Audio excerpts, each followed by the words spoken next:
Okay, so my name is Mats Gustafsson, and I'm holding this course here in antenna technology. So you're all very welcome to this course. And we will have this course now for the coming 7 weeks. And last week, I was actually planning to have this course in class. We had it for many years like that. I think this is my 10th year of giving this course. But as you know, this corona situation have got worse, so now we will do it online instead. And I will talk a little bit about that here in the beginning of this course. Before I just start, is it anybody who has some questions or something you just wonder before we should start the class? Otherwise, keep on with question as we go. And the best thing is that if we can have a lot of interaction, which means asking questions, and I will tell you how I think we can do that. You can also make proposals how to do that. So I will talk about that in some of the slides that are coming. So let's start here from beginning. So what are you supposed to do in this course? What the goal of this course or aim is here is really to learn about what antennas are and what different types of antennas you have. So you should in some ways here require some fundamental knowledge in these cases of antenna theory. What are antennas? Why do we in sometimes build antennas like this? This is a VLA, a very large array in New Mexico and US. Why do we sometimes like it look like this on a rooftop? And what sits in our phones? Now, of course, 5G is coming. This is 20 years ago already, this phone here. And they look very different. So we will talk about what happens in these devices and the different types of antennas we have. You should acquire some ability to analyze and design antennas.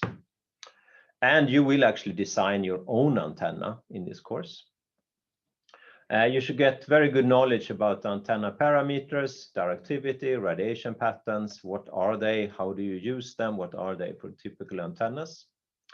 And in the design of your antennas, you will actually do a project where you design, fabricate, and measure an antenna. And that will be an antenna of this type here. It's called a patch antenna. You will actually design 2 antennas and manufacture those 2 antennas yourself, and we're going to measure them. Or you are going to measure them up yourself. And that is in the project part, which I also will come back to very soon. So this is, in some ways, the goal. This is what you're going to learn in the course.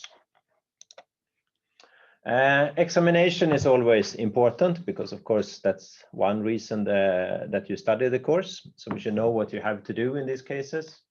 So to pass the course, you have to do all these laboratory sessions. So, of course, you have to participate in them. You have to do the work that is required, and you have to make a written report here, which covers laboratory sessions. And then there is a 5-hour examination. And on the exam, there are 6 problems, and you maximum can get 60 points for that. And then you get 3 if you are between 30 and 39, 4 for 40 to 49, and 5 for 50 to 60. So those are the grades that you can get. In addition to that, you can get 3 bonus points on this exam in January, only for the exam in January. And that is if you do an electronic quiz. So every week we will have a quiz that brings up things that we've been doing this week, what we're going through, and you will answer those questions. And if you answer all of those correctly, you can do it as many times as you want. The first one will open on Thursday this week. Then you get these bonus points. And you have to do that for all weeks of the course. Then there are some retake exams, typically in April and August, and there is no bonus point on the retake exam. So this means study hard this period, pass the exam in January, and then you get your bonus points also on that exam. If you don't do it, yeah, you have to study even harder to pass it on the April and August exams. Could I ask a quick question? Absolutely. The bonus points, is it possible to get like just 1 or 2 if you miss 1, or is it like 3 or 0? 3 or 0. Okay. So what you have is that every week we have a quiz. I will come back to that also on Thursday on the lecture. We have a quiz, and I do allow you to miss 1 quiz. So the end will be a repetition quiz, and then you can compensate that you have missed 1 quiz during the week. Maybe you get sick or something, but you're only allowed to do that for 1 week. When did you say is the quiz? One more time. When did you say is the quiz? The quiz will open on Thursday, the first one. Okay, thank you. So I will come back to that. I'll go through the first quiz on Thursday. I will talk a little bit on it today, but most of it on Thursday. So these are the basic ideas of the examination of the course. And the overview of the course, yeah, we have 2 lectures per week. We've seen the schedule, you will see it here again soon. We have 1 problem-solving class, computer exercise per week. So sometimes we are not there because now it's closed down, but you will do an exercise on computers. And then some of them are just more paper and pen type exercise. And we have the first one on Wednesday. There are 3 laboratory sessions. The first one is one that you do basically you help yourself with your lab partner, and then you handle in the results. And the 2 other ones are done in class. We will also come back to those. And as I mentioned, this electronic quiz, the written examination we mentioned, and then we use Canvas for the lectures and course material. So there is a Canvas page. I hope you all have access to that Canvas page. You should have it automatically if you registered for the course. And yes, I am Mats Gustafsson here. Anders J. Johansson is the one who's responsible for the lab part. Johan and Niklas here are doing the labs. So these are the people that you will meet in this course. Literature for this course. We have quite a few different books, and there is not one book that we follow precisely. So I can just recommend some different books, and I will show you later that I give reading notes to basically all of these books. So one is Antennas by Krause and Marfeka, the one that you can see here. Another one is Electromagnetic Waves and Antennas by Orphanidis, the one that you see here. And this one is the one we actually pick some problems for and we refer to most. And the good thing with this, let's say it's a really good thing for us, it's for free. This one you can just download on internet. It is 1200 pages, but we don't go through all of it. And it is slightly equation heavy, but it does cover some good material and you can download it. Another book that you can download is this Foundation of Antenna Engineering by Kildal. You have to register on the page here, you can download it.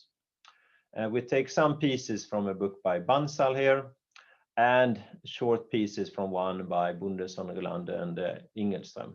These ones you can also download from the library. So there are links to them where you can find them. And most of all, you have the lecture notes. So these PDF files, which I have, which are quite, they cover actually most of the things that we do in the course. They are on, now it says Moodle there. So we changed this year from Moodle to Canvas. So I will update this. So they are on Canvas. And also these lectures are of course following them and they are on Canvas. And as you notice here, sometimes I do typos on these ones. And if I do a typo, please just let me know and then I will fix it. I update them basically directly, so they will be updated also for you, but most of all, of course, for the people who study in the course next year. So if you find some small errors, just let me know. There is quite a lot of alternative literature, and most of it is totally fine for this course. These books covers most of the things that we are doing, but I don't give reading directions for these books. So the schedule. So we are here right now, as you can see. So this is the schedule that you can access through LTH or Lund University. And you can see we have this Zoom link here. So this is the one where we have the lectures. We'll also do the exercise here on Wednesday and a lecture on Thursday on the same. On the computer exercise, we'll probably split it up because the lab supervisors will also help there. So maybe then we'll use 3 rooms. I will then put them on Canvas so you can find them. The preliminary order for the laboratory lessons are 3, 5, and 6. So we haven't scheduled them in detail yet, and that's because we don't really know how many you are. So on week 3, we will form the lab groups. And then you will be able to sign up for the labs, which are week 5 and week 6. But I will come back to that part. And this is the course. So we are here right now, 2nd of November, and here we are 1 week before Christmas. And you can see here what we cover. Lecture 1, you can see some directions to Orphanidis and to the other books that we have here in the course. So they are kept in these ways where you actually can find some directions to the proper chapters in these books that we have. And then of course we have here first exercise on Wednesday, and then here we plan for the first lab, second lab, and third lab. This might shift a little bit because it depends how many you are, and of course also depends on the corona situations right now. At the moment, we really think we can have this, so you can build your antennas, and you can do it in room here, but we have to have smaller groups. And that's why I need to know precisely how many you are, so we can actually schedule these things. And here you can see the basic context of the course. I will do that in a graphical way. So. Now for what's new for this year, that's of course, this is online teaching. And we do use Zoom here, both for lectures and exercises. And you can see it on the schedule and you can see it on the Canvas page. And the best thing is if you mute your microphone, and that's just to keep the sound slightly better. Probably in this course, we are not that many, so it doesn't matter. But I am actually teaching my third course now during this Corona stuff, and the other courses have had plus 100 students, and there we sometimes got a problem with the sound. The video, usually just turn it off during the lectures because it doesn't serve any purpose. And then this raise your hand is a very good way to communicate. So if you want to say something, you want to ask something, you have this raise your hand in Zoom, and then you can just press there, you raise your hand, I get a signal on my screen, and then I can give you the word and you can say something. That's a really good way of doing it. There is no problem also, you can just interrupt me if you want to say something, but it's a very smooth way to make it work. The chat functions also work quite well. I sometimes miss those chat functions because depending on my screen, I don't get them up. And I will use this annotate quite a lot during the lectures, but you don't use it during the lectures. On the exercise, of course, you can use it, but not during the lectures. On the exercises then starting on Wednesday, the best thing is now, since we will run those over Zoom, is of course to prepare your questions. So I know this is usually a time when you sit and you try to do the exercises, but of course the best thing is if you've tried to do them before. So you have ready questions and we can discuss those things during these exercises. And from the experience of online teaching now from the two previous quarters that we had here, this is the one that I feel that we suffer the most. Because exercises, we do lack a little bit of this one-to-one explanation of things and so on. So we really have to make an effort, all of us, to actually get an understanding. So ask questions, be open, talk about what's happening in things you understand and don't understand and so on. Because there is an easy way that, of course, we get a little bit more sitting by yourself and study. And maybe we don't ask the questions, maybe we think we understand it, but we don't really understand it. And try to use this exercise to an opportunity to get the knowledge that you should have from the course. And during the exercises, of course, we can use this share screen, annotate, raise your hand. I don't know what I should write there, and breakout rooms and so on. We should see here, I think the chat is coming. If there are solutions to the exercises available, yes, they are already. You have the first exercise on Canvas, so you can just download it and can take a look at it. They are there, and most problems have complete solutions. And the labs, I said before, they are scheduled for be on campus on week 5 and 6. And overall, yes, now when we do it online, even more than usual. Now you can see another typo here. There's 2 here. We need to collaborate to make this course work well. So really, I mean, I'm doing everything I can, and you have to make everything that you can. And if there is something that you feel that we can improve, just let me know. You can talk to me directly, you can do it in the exercises, you can send email to me and so on. So if you see something, maybe you take in another parallel course, you see they do something really clever with this online teaching and Zoom, just spread it.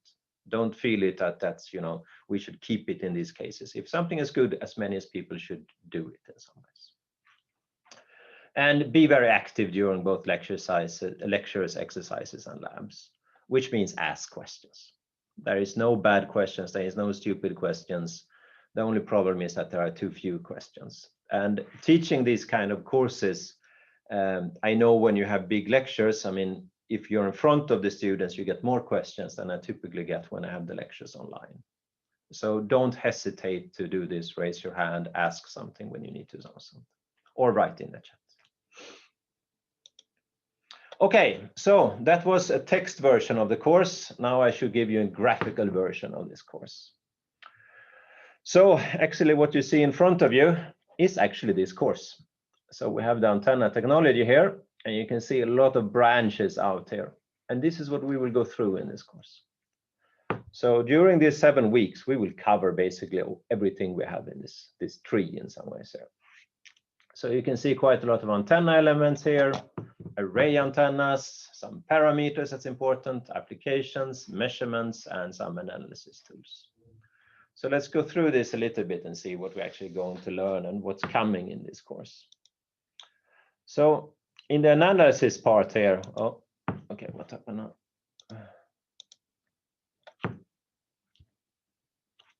Oh, I don't know what's happening with this. I pressed that instead. Okay, so we have many types of antenna elements, and for some reason they didn't show up. Ah, there they come. Good. So we have many types of antenna elements in this course. So there are huge amount of antennas. And you can see typical antennas here. This I think you all have seen when you grew up. It started to disappear more and more. This is a typical TV antenna. It's called a Jagiuda antenna. It sits on most rooftops in some ways to receive your TV signals before we got it on cable. What we have here is our typical dipole antennas. This will be your first favorite antenna because we will basically deal with this antenna for the 3 first lectures. We will understand the properties of this one. The monopole is half a dipole. We will understand that from the same way. Here we have a really big antenna. This is an antenna for radio astronomy, where you actually try to look at the stars and the creation of universe and so on. This is the feed to this parabolic reflector that we have here. This is a patch antenna similar to what you're going to build yourself. And these are some ultra wideband antennas. And of course, just looking at them, you can see that, yeah, they look different. Maybe you're not even sure that all of them are antennas when you look at them. But do you understand how they work? Do you understand what properties they have? Do you understand why we suddenly build an antenna like this, sometimes like this, and sometimes like this? Why do we do that? How do they work? What is their basic function in some ways? That we're going to learn in this course. And of course, we're going to learn what these basic families of antennas are. This is knowledge that we should have. And we go to arrays. It's coming a lot today in MIMO. And arrays is that you take your antenna elements and you put several antenna elements next to each other. And MIMO is coming in the 4th generation of cellular communication, where you actually started to put many antennas inside of your cellular phones. But they've been used a lot before. You use arrays for typically radar antennas and so on. But now arrays are coming big. So 5G is a lot about arrays. So you have array antennas because it gives you control. You give this, for example, beam steering. You can shoot your beams in different directions depending on, for example, where your airplane in you want to look at with the radar, or where your users are if you have a communication systems. And we're going to learn here what array factors are, side lobes, pattern synthesis, and so on. And of course, we have different types of array. This is a massive MIMO array, one of the first ones for this 5G type systems on a lower frequency band. This is a 60 gigahertz antenna, so really, really tiny. Now I cannot really show it to you, but these are a couple of millimeters that sits here. And this is one of the things that also comes now in 5G. You all have heard that it comes millimeter waves. And why is it suddenly good to put millimeter waves? What it means with millimeters is that the typical dimension is millimeters instead of like centimeters we had for the regular antennas. It means that they become so small, so you can fit many of them in the same place, which means you can build arrays that you could not fit when we had, for example, 1 gigahertz or 2 gigahertz. So this we will understand and learn from this course. We will look at different parameters. There are many different parameters that are important in antennas. For example, gain, directivity, Q factors, reflection coefficient, input impedance, and efficiency. We will actually talk about all of this already today. So these are the different quantities how we actually talk about and describe antennas. We have many applications. So for example, mobile communication. This is a 4G base station antenna. Radio astronomy, I mentioned before, RFID. So maybe we can ask, what is the most common antenna we have? Do we think it's these ones? Maybe, maybe not. I would say it's these ones. So nowadays, I think if you're coming to campus, you notice that the doors are locked. You open them with your LU card. It's an RFID communication. It's not this type of antenna that sits in your card. That's really like more a loop with inductive coupling, but it's also type of antenna. You have this wireless thing where you can transfer information with them. If you want to increase the distance in the reading, you make something like this instead. So many different types of applications. And I go backwards when I press there. Measurements. So of course, when you have antennas, you need to measure them. And you are going to measure your antenna in this chamber you can see here. And this is a chamber that is in the basement of the E-building. And actually you will build your antenna and then go into this chamber, put it up, mount this antenna, and then measure how it radiates. You're going to also measure the circuit parameters of it. They're connected to a VNA, and you measure what is the reflection coefficient or S parameters of your antenna. If you had higher frequencies, for example, millimeter waves, it gets much harder because the antennas are smaller, which means the measurement equipment is smaller. That we're not going to use in this course, but I'm going to talk about it because it's needed for those cases. SAR is something what you have in typical mobile phones. You know, you cannot or you should not absorb the power in your head. So this is what's called a specific absorption rate, which says how much power is absorbed in tissue. And there are standardized rules for how much we can have. And of course, you need equipment to measure this. And this is a typical equipment and measurement. And we're going to use different analysis tools for these things. So we have many different methods. What we start looking at here is how we go from the currents to the far field. We will actually do that on Thursday. On the first computer lab, we will use the method of moments, which is a numerical method to simulate antennas. Of course, we have Maxwell's equations and everything, and we have other methods that can be used to understand and simulate antennas. And we will also look at some of these methods. So that's the course. So this is what we're going to cover, and this is what you are going to learn basically over this 7 weeks. So until Christmas or until the exam in January. This is what we cover. And this is where we start. So for the first 3 lectures, we will restrict ourselves a little bit. So we're not going to cover everything here. We're going to take and look at very specific, basically simple antennas. So we will start with this dipole antenna. That was probably a very small picture you can see here. But the dipole is the one I have here next to you.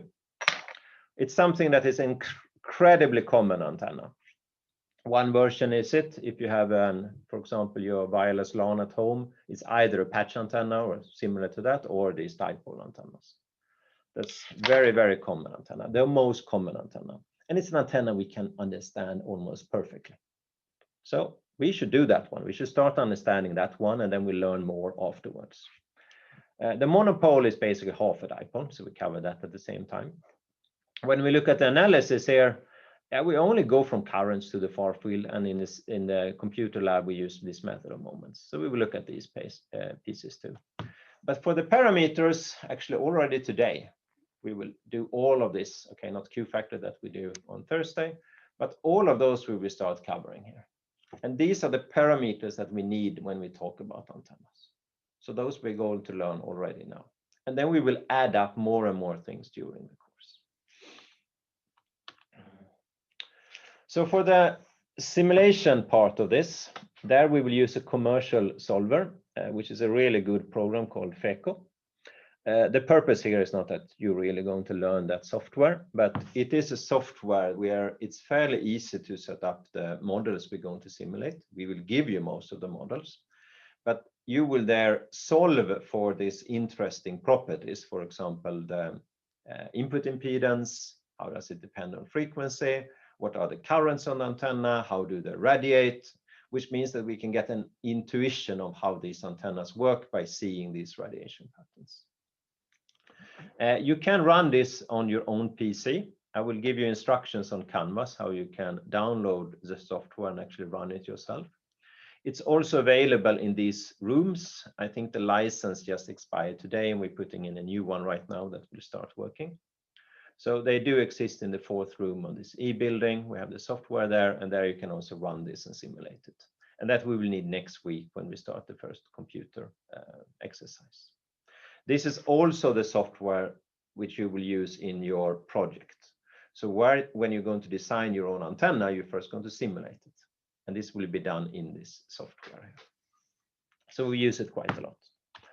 And what it gives you is, for example, here, the impedance of the antenna. Here we can see something which is the imaginary part, one is the real part, one is radiation resistance, and one is reactance. And these are the parameters we typically look at that the antenna is good. We would like it to be maybe self-resonant and 50 ohm. And we look at the radiation pattern, and this is what a typical radiation pattern look like. This is from a dipole.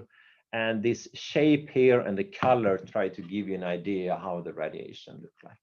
But we're also going to learn today how to interpret these things.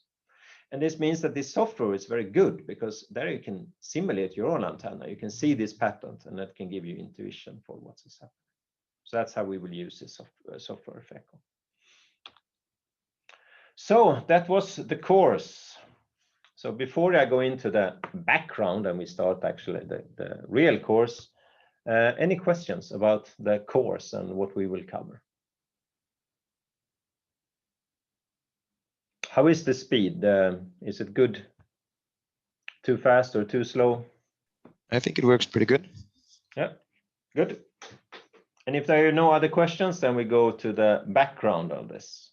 So a little bit of a history, what sits behind and what we build the knowledge we have right now. So the first question, what is that? That is, what is an antenna? And we have a definition for an antenna. And the definition we use here is given by IEEE, which is one of these engineering associations. And it says that it's that part of a transmitting or receiving system that is designed to radiate or to receive electromagnetic waves. So that is what an antenna is. So that means if you think about the system, think about the radar or communication system, then if you are outside in free space, you know, you have your communication systems, you have these waves propagating, that's wave propagation. In the wireless program, which many of you studies, that goes to this channel modeling. If you sit on the RF side, so you sit on the electronics inside of your device, you typically have what's called a transmission line. You have like a coaxial cable or something that makes it to a circuit. And then you have that part that sits between, and that is basically the antenna.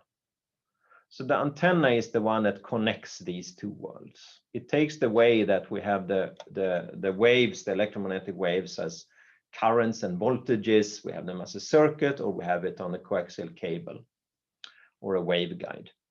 And then you have it radiating outside. And this should, of course, be very efficient in this transformation of these signals. So if you send a signal here, you want the signal to continue out.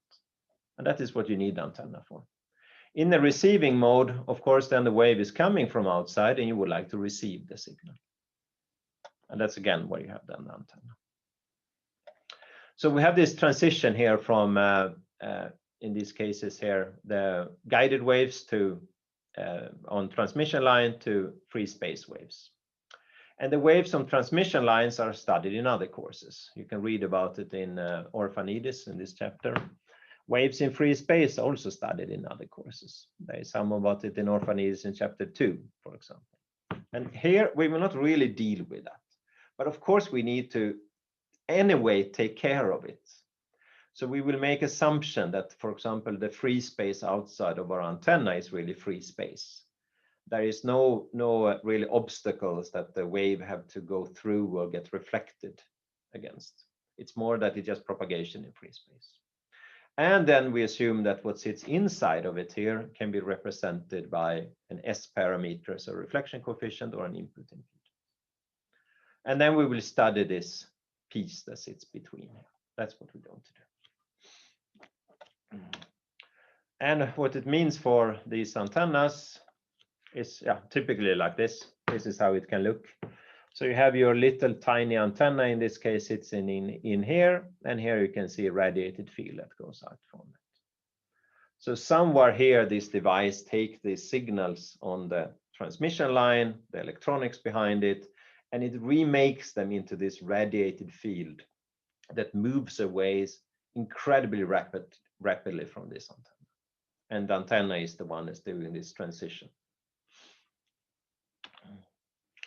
So some early history of this. We have to go back in time.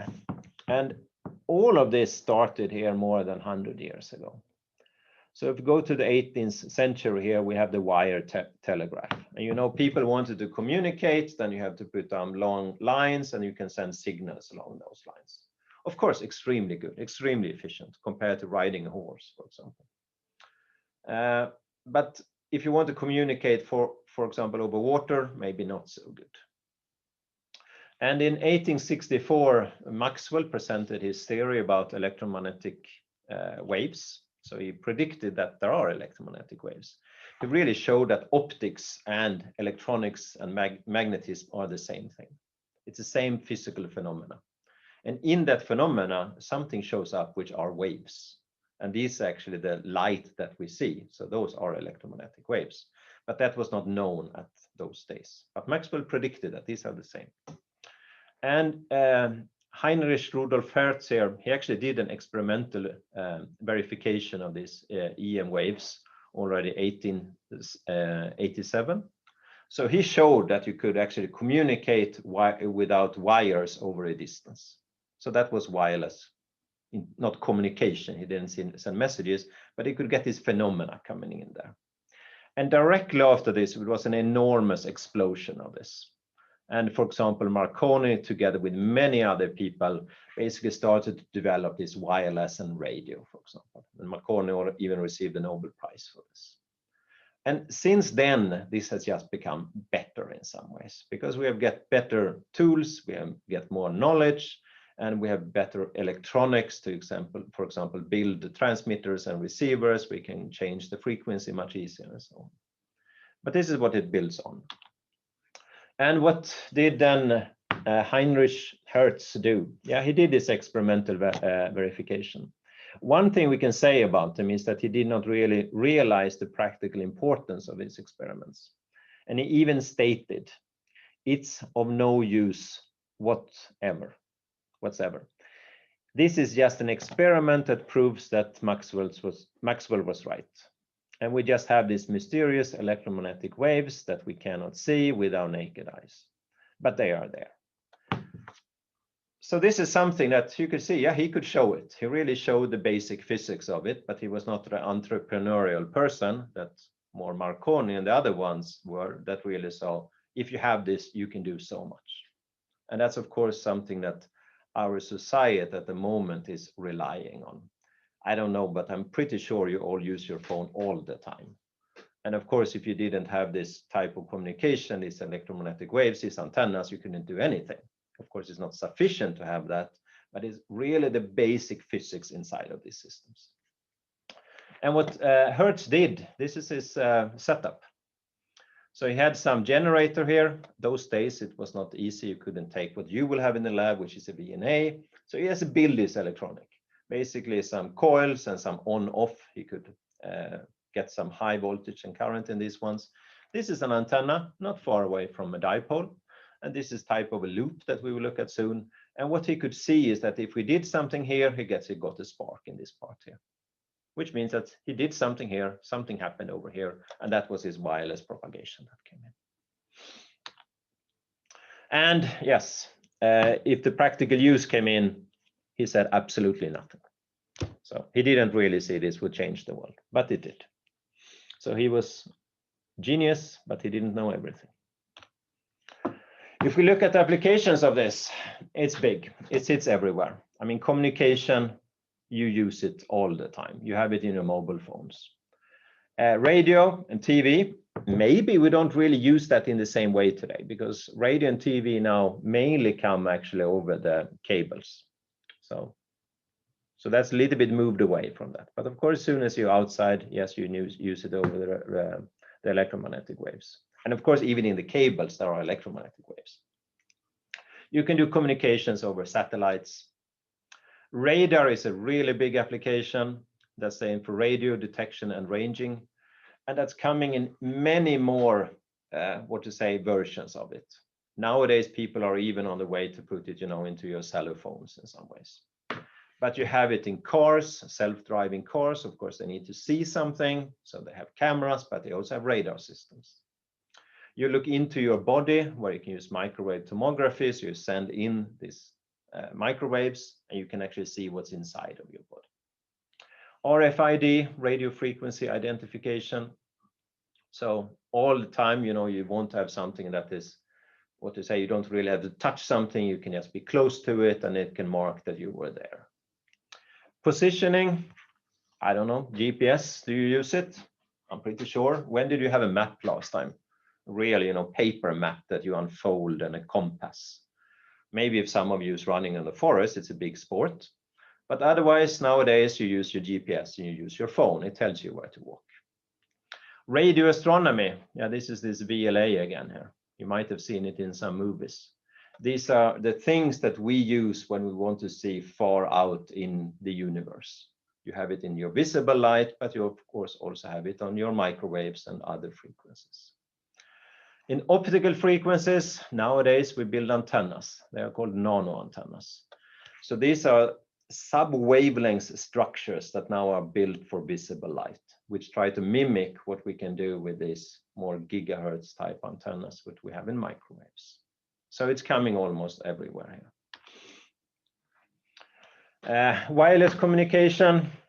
Yeah, you have base stations. This is a 4G station here. You can see a lot of different elements inside of this base station. You would like to have typically very high efficiency of this. You want to have directivity, which means they point in some directions. You would like to have arrays, so especially in 5G, you can even control the beam forming of them, so you can have the beams going in different directions. In terminal antennas, like your cellular phones, you have many typically small antennas here. And small here, I mean that they are both physically small, but also small in terms of wavelengths. In MIMO, yeah, you need many antennas inside of them. So today there are plenty of antennas in your cellular phone. RFID is typically there. Now in 5G, the first millimeter wave cellular phone antennas comes. It's not really released everywhere yet, but if I'm not wrong, I think the first one is coming in the US now, and I think they exist also in some part in, I think, Korea and maybe China. Radar is coming inside of them, and of course in a phone they have to coexist with everything that's there, and especially the user. I can say when you have this cellular phone, there sits antennas everywhere in this, and of course a user is not really nice maybe when you put your hand around it, because we do affect this. You will see it when you have the lab, because there you will actually touch your own antenna and you will see how it affects the signal. Terminal antennas have to be extremely cost efficient. Radio astronomy, so probably you're not as familiar with that. So this is the same VLA as I showed you before. And VLA stand for here, very large array. And very large doesn't now mean that it's maybe very large number of elements. It is for radio astronomy, but this wouldn't be for a cellular system. This is rather few. You can see some of them here on this picture here. If you look at the total size of it, they can move over this shape that sits here. What's underneath this is Washington, DC. So if you had this basically here in Lund, it's much larger than Lund, this antenna. So it's enormous in the size. The individual elements of it, you can see here, and here you can see a person. It's huge. You might have seen also this one in some movies. And a reason why you do this is that when you look at stars, we want to look at them really, really far away. What you need is an angular resolution.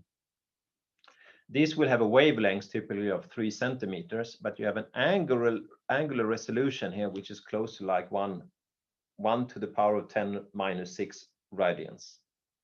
So extremely sharp you can look at. And of course, if something is far away, you have to distinguish one star from another star. So you need extremely high angular resolution, and that you can get with these systems.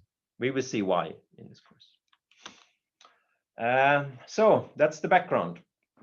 And we have just a few minutes to actually start with waves. So I will just talk about what these electromagnetic waves are, and then we will take a short break. So what are our waves? We talk about electromagnetic waves when it comes to antennas. And those are the one that we have, which is typically light. This is an electromagnetic wave. So everything you see is an electromagnetic wave, even if we sometimes say we cannot see electromagnetic waves. But that means we can only see a small part of the spectrum. Radio, X-rays, infrared, all of them are electromagnetic waves. Another common version of waves are acoustic waves. So for example, sound. Okay, now we sit online, we sit over your computer, maybe you have a headset or something. If we were in class and I speak, I will basically send out a pressure wave which your ears pick up, and that's how you hear me. Water waves, you drop something in the water, you can see these waves moving out. Gravitational waves were discovered basically last year, or experimentally verified that we had them. In theory, Einstein predicted them a long time ago. Other types of waves.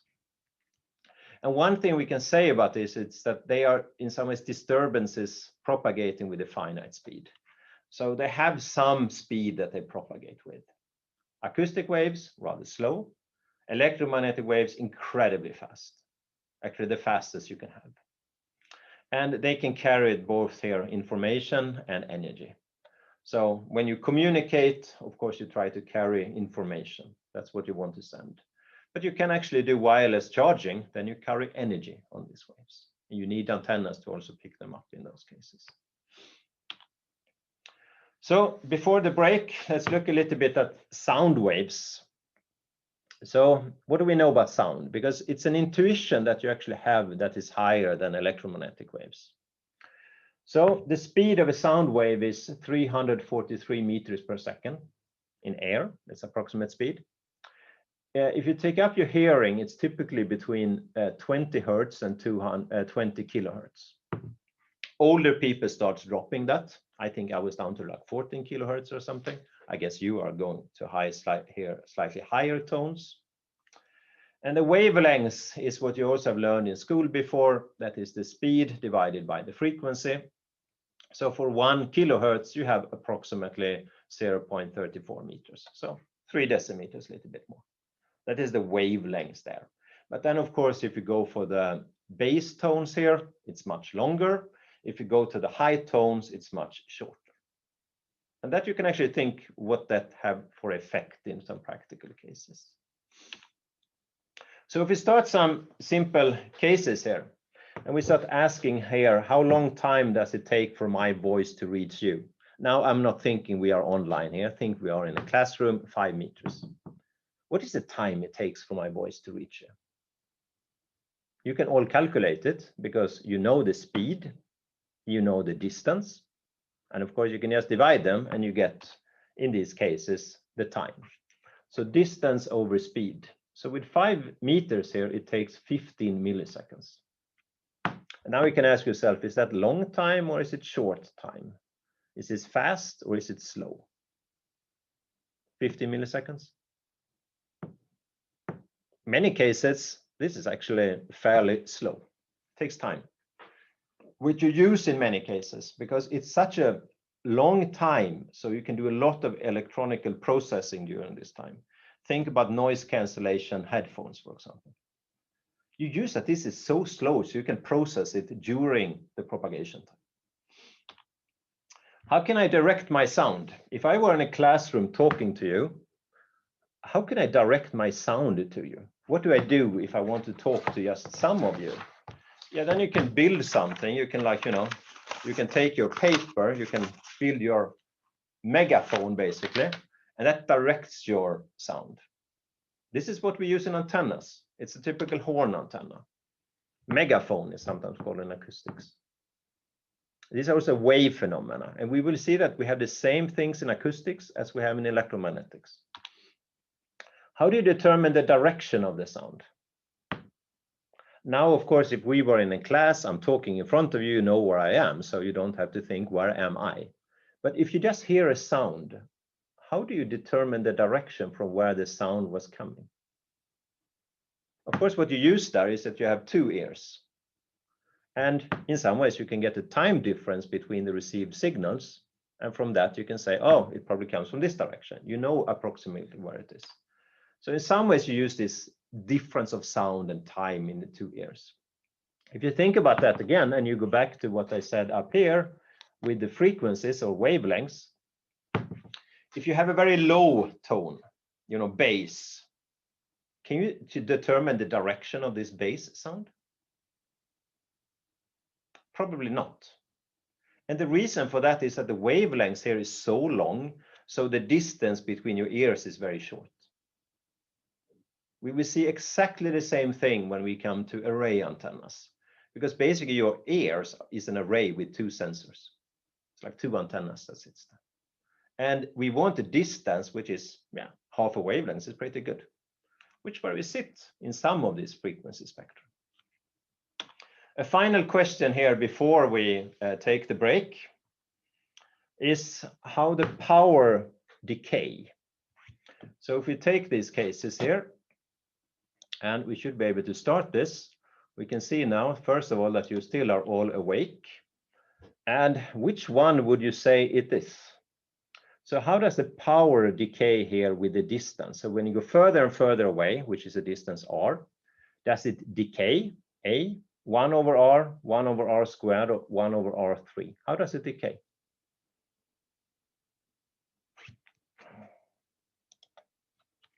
So try to fill this out, and then we will take a break, and we will come back to this just after the lecture. But fill it out now before. So.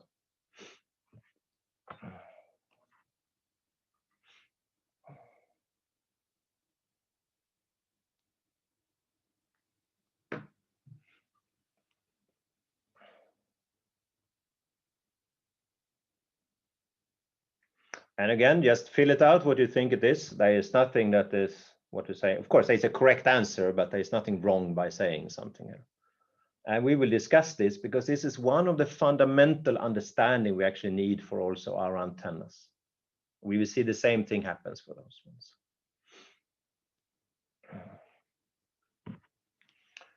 Okay, so with this, we can say that before we take the break, yes, C is correct. So most of you are correct there. And I will discuss why C is correct just after the break when we come back there. So I will now shut down this Zoom because I will be recording it, and I will actually download it so I can upload it to Discord. No, not to Discord, to Canvas afterwards. So I see you again 2:15.